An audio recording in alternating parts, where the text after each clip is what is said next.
Okay, guys, so welcome to part 2 of what to know before building a home. Let's get into it.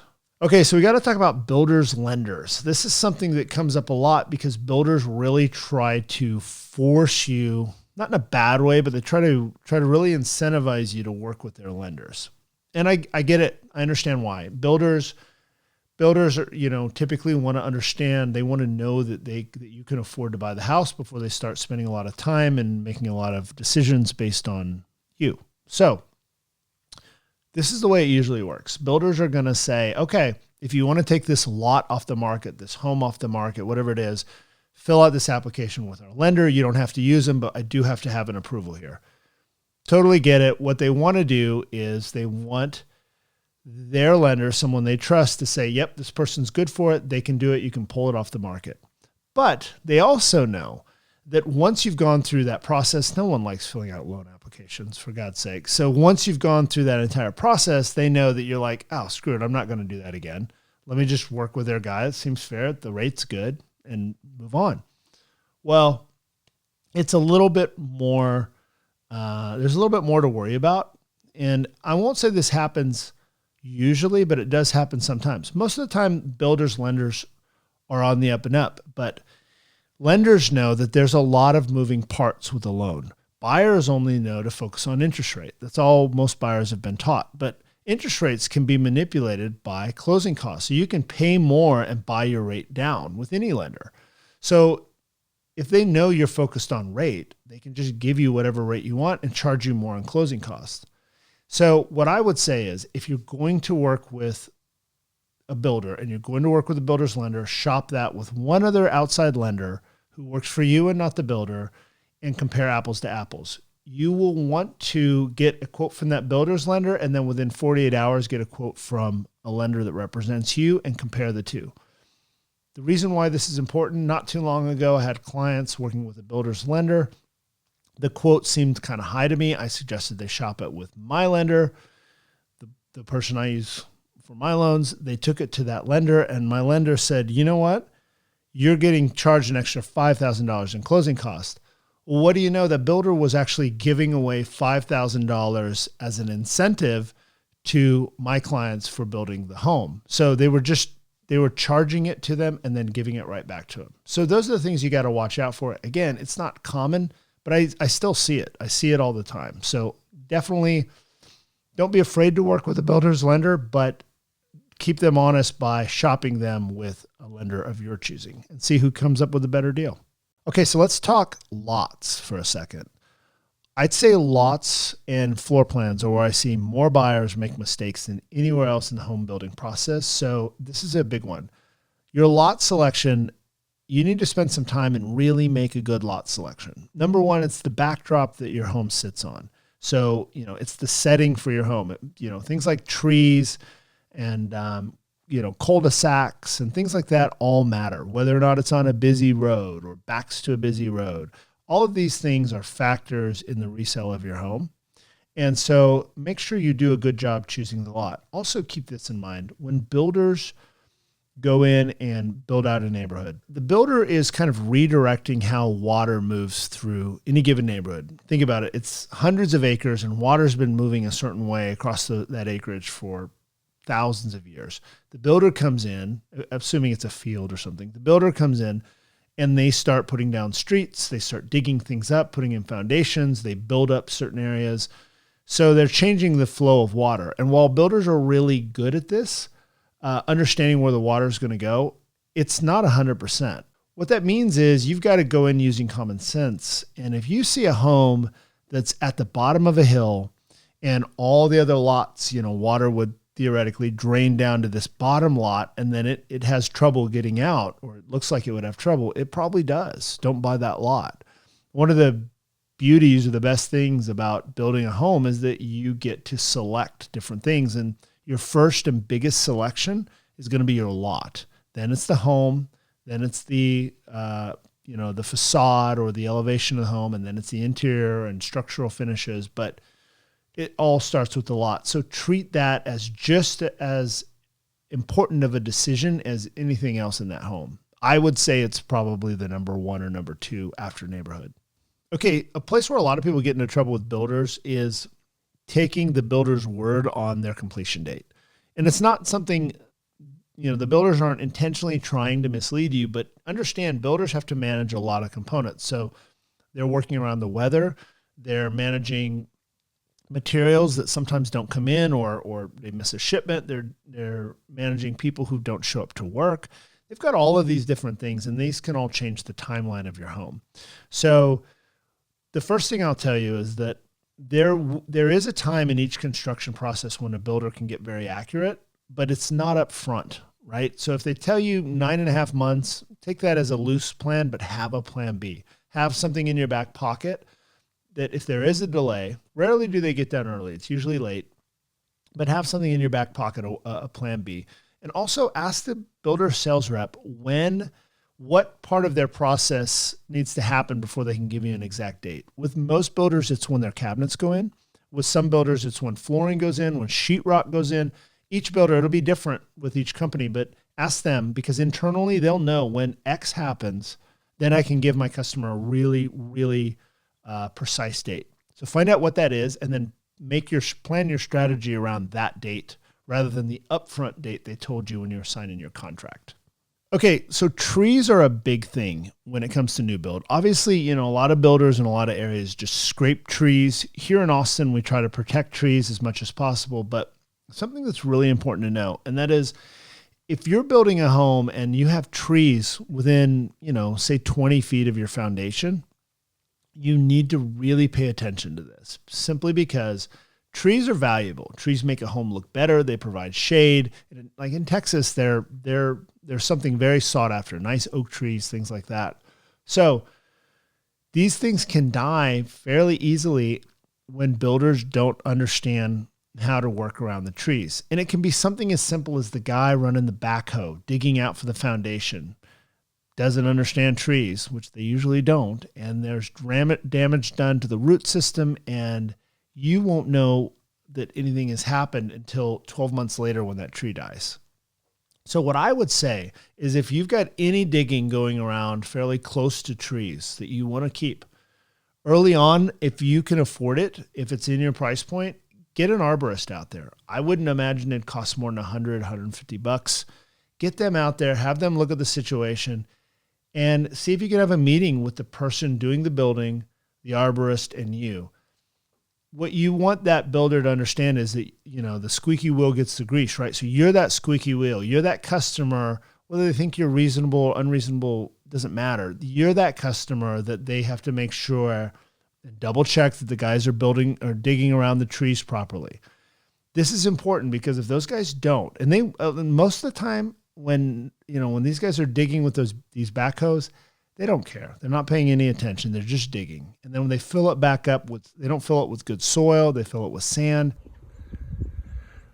Look at the way they just pile up everything on top of this tree. It just drives me nuts. There's no reason for them to do that. It's doing a lot of damage. That tree, we don't know what's going on with the root system. See down here, they just put in, that's not even good soil around that tree.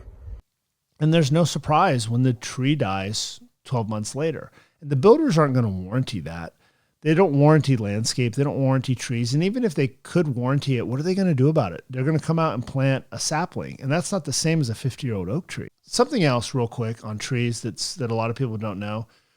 So trees are like people, and the young ones can take a lot of abuse. Like my kids, I've seen my kids take falls that would put me in the hospital, and they get up and they're like, fine, and they just go. Trees are the same way. So young trees can survive so much, but these older trees, the big, beautiful, majestic ones, they can't take nearly as much disruption or abuse. So they really have to be protected. Okay, so we got to talk about builder contracts. This is something that, if you've never read a builder's contract, they're written in favor of the builder all day long, 100%. And for good reason, honestly. Over the years, when that builder probably first started out, they had probably a basic contract, but then they got, kind of a raw deal by this buyer. This buyer walked out on them. This buyer sued them for something silly. And over the years, their contract gets longer and longer and fiercer. And That's just the way it goes. And by the time you build with them, the contract is like, whoa, this thing is like all in the builder's favor. Nothing from me here, very little protection. And that's the reality of it. Also, the builders are, they're not going to change things in their contract because you or your agent or your attorney pointed something out in paragraph C. They're just not going to do it. Builders have a process. With all that being said, understand this. For the most part, if you're dealing with a reputable builder, you've done your homework, they haven't gotten this far and done this much business by keeping people's deposits and, moving to the next buyer. They don't want to do that. It's the last thing they want to do. They want to build a good home, give it to you. They want you happy and they want to get their money and go on to the next one. So understanding that that's what they have as an intention, you doing your homework, making sure you're working with the right builder. I would not be afraid to sign that builder's contract. However, still read it over. If you have questions about it, ask. Hopefully your agent should be able to help you ask it as well, but just know what you're going into. Go in eyes wide open. The next thing to understand about builders is the builder-client relationship. And I have seen this go bad for some people. Over the years, I've heard about or seen situations where people have put a lot of energy into building their home, time, researching things, going to design center, deposits, all of these things. But what has happened is the client misunderstood, that's the way I'm going to put it, misunderstood the relationship with their builder and really kind of abused the builder, took advantage of the situation, became really unreasonable. And the builder would call the agent and say, yeah, I'm firing your client. They're not going to work with me anymore. This actually happens. I've had it happen to agents that work for me. I've seen it happen. I've actually had a builder try to do it once with my clients. And this is where I was, fortunately, for my clients, I was able to put it back together. But I think it's important, and this is the reason I bring this up, is you've got to understand that builder doesn't work for you. They're not someone who's repairing your house. They are building their house that they're going to sell to you when it's done. So what that means is they're putting in all the risk. They're putting in the money. They're putting in the labor. They're having the plans drawn up. They bought the land. That's how they're going to see this. And so your job is to be in partnership with them so you can both get the house you want built, right? That's what they want to do. They want to build the house you want. That's what you want. Treat the relationship like that. You'll be fine. If you start treating that builder like they work for you and you're tough on that builder, builders are not, this isn't Zappos we're talking about here. The builder, I've seen builders say, enough, like you're out of here, you're done. And the client is just, they put in all this time and energy. They may have gotten their deposits back, but now they're at square one trying to find a brand new house. They put in all this time and effort. You can see what I'm talking about. So just be respectful. Treat the builder like a partner. You're going to be fine. Oh man. So I could go forever on this one. So floor plan is such an important issue when it comes to building a home. Most people just glance over it. So let's talk about this. The first thing to know about floor plans is, as realtors, when we're called to sell a home that has a bad floor plan, someone's like, hey, come sell my home. We get there, we realize the floor plan is horrible. We hate this because it's really hard to sell. We can't fix a bad floor plan, and it's hard to sell. It takes longer to sell and usually sells for a little bit less by the time it does sell.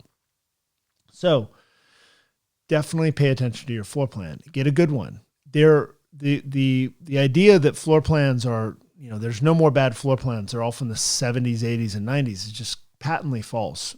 Builders crank out bad floor plans all the time. The next thing to understand, and this is probably as important or more, is that there are these two worlds of pricing generally. There's the pricing world that builders charge and live in, and there's a pricing world that you will sell in down the road. Builders price floor plans based on what it's going to cost them to build the home. So for instance, a long rectangular home is going to cost more to build than a square home. A two-story home is going to cost less to build than a one-story home of the same size because that one-story home has twice the amount of roof and twice the amount of foundation. So all of these things factor in, and in the builder's world, these are how they price or tend to price floor plans.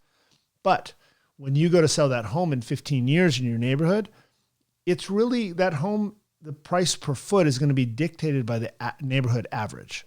So what that means is, the other day I was looking at a builder's website, and they had one of their smallest homes compared to the other homes they had for sale, but it was one of their most expensive floor plans because of the intricate turns and all these different things they had going in that floor plan. And it was a great floor plan, but here's the reality. If my client had bought that home 15 years from now, when they go to sell, they're going to sell for the average price per foot of the neighborhood, yet they paid the most to get one of the smallest floor plans. It would have been a bad deal for my clients. Now, the flip side of that, on the same builder's website, there was a home that had 500 square feet more than the closest floor plan to it, but it was only $10,000 more. So basically, you got an extra 500 square feet by paying an extra $10,000, and it was a good floor plan. Well, let's think about this for a second. So if my client bought that floor plan, paid the extra 10 grand, moved into it, 15 years from now, when they go to sell that home, let's say, for example, that neighborhood sold for $220 a foot 15 years from now. That's the average price per foot. And they got an extra 500 square feet. Well, that's $110,000 in price point.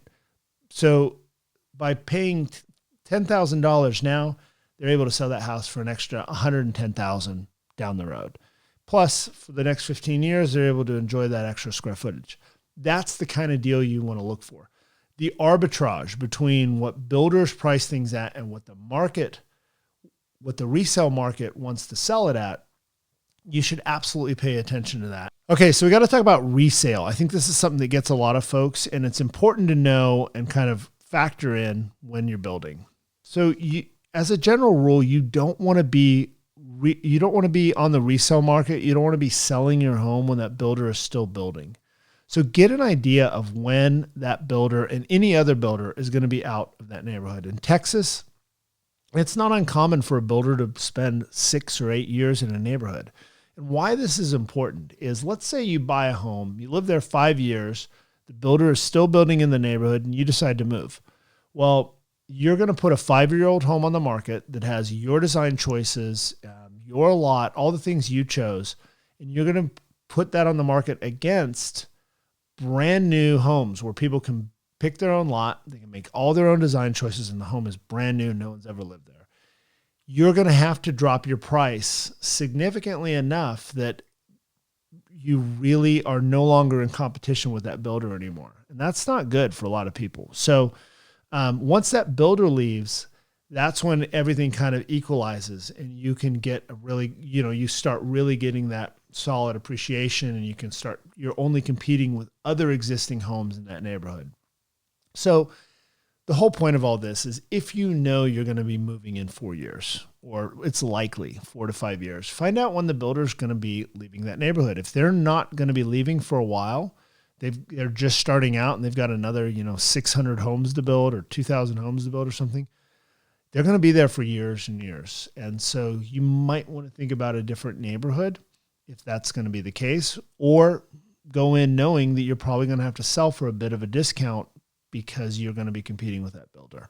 All right, so that about does it for what to know before building a home. Guys, if you have questions or comments, leave them below, and I will see you on the next one.